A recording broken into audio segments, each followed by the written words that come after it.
দর্শনকারীকে ধরি সবাই সামনে রাখি, তাদের টুনটুনিকারী দেওয়ার দরকার। তারপরে এই টুনটুনি বাইতুল মোকাররমের সামনে ঝুলে রাখার দরকার। হৃদয় ঠিক কইছিস। তারপরে এটা দেখি সব দর্শনকারীরা শিক্ষা নিতে পারবো। কি রে বন্ধু, কি হয়েছে রে? তোর মন খারাপ কিলে বুঝলাম না। আরে বন্ধু কইস না, দেশের বর্তমান যে পরিস্থিতি এটি ভাবলেও খারাপ লাগে। দেশে একের পর এক অনৈতিক কাজ চলতে আছে, খুব খারাপ লাগে রে বন্ধু। দেশের মানুষ ভালো থাকলে নিজের তো ভালো লাগে, দেশের মানুষ যেসব খারাপ থাকে এসব নিজের ভিতরটাও অনেক কিরম কিরম লাগে রে। এই কারণে মনটা একটু খারাপ। আরে বন্ধু, কথাটি কইছিস, ঠিক কথা কইছিস।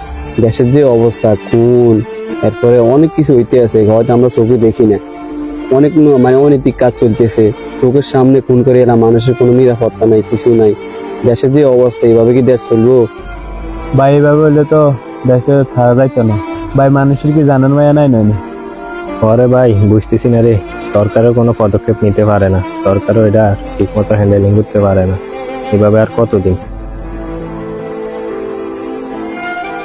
কি রে, এনে তো বই দিছিস, কি এরকম ব্যবস্থারা? আরে হৃদয়, কি কইতাম বেড়া, দেশের যে পরিস্থিতি এগুলো দেখি মানে ভালো লাগে না বেড়া। মন দিল খারাপ, মানে বেশি খারাপ লাগতেছে দেশের যে অবস্থা। এই কারণে এটা নিয়ে আলাপ আলোচনা করতেছি। কি কইতাম রে ভাই, দেশে যে পরিমাণ দর্শন বাড়ছে। ফেসবুকে ঢুকলেই শুধু দর্শনের ভিডিও, ফেসবুক ঢুকে যায় না এইসবের কারণে। কি কইতাম ভাই, তারা 8-10 বছরের বাচ্চা করো ছাড়ে না ভাই। এত কি বিভাগ একটু বাজে না ভাই কি করলে দর্শন নিয়ন্ত্রণ করা যাবে, এটা নিয়ে ভাবার দরকার। কিন্তু কি করবে রে ভাই, কেমনে নিয়ন্ত্রণ করবে? দেশের আইন শৃঙ্খলার বাহিনীর যে অবনতি হয়েছে, পুলিশ প্রশাসনের তো ঠিক নেই। কেন রে ভাই, পুলিশে দূরে নেয়, কিছু টাকা খাইবা ছেড়া দেয় কদিন পরে। এইভাবে কোনোদিন দর্শন নিয়ন্ত্রণ করা যাবে না। দেশের যে পরিস্থিতি, এই পরিস্থিতিতে জীবন নিয়ন্ত্রণ করা যাবে না। দেশের বর্তমান যে পরিস্থিতি, এই পরিস্থিতিতে দর্শন নিয়ন্ত্রণ করতে হলে মারাত্মক ভাবে একটা আইন তৈরি করতে হবে, নাহলে কোনোদিনও দর্শন নিয়ন্ত্রণ করা সম্ভব হইতো না। বন্ধু ঠিক কইছিস। কি পরিবর্তন করবো? দেশে তো আইনে ঠিক নাই, আইন ঠিক থাকলে আর এত কিছু হইতো না। দর্শন যদি থামাইতে হয় তাহলে আইন পরিবর্তন করতে হবে। আরে ভাই, আমাদের দেশ হচ্ছে মুসলিম দেশ, এই দেশে কোনো মুসলিম নিয়ম রীতি নাই।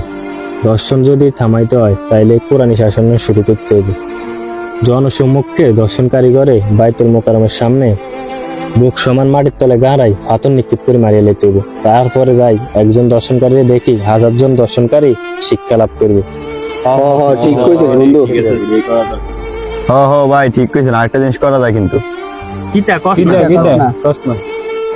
দর্শনকারীকে ধরি সবাই সামনে রাখি, তাদের টুনটুনিকারী দেওয়ার দরকার। তারপরে এই টুনটুনি বাইতুল মোকাররমের সামনে ঝুলে রাখার দরকার। হৃদয় ঠিক কইছিস। তারপরে এটা দেখি সব দর্শনকারীরা শিক্ষা নিতে পারবো।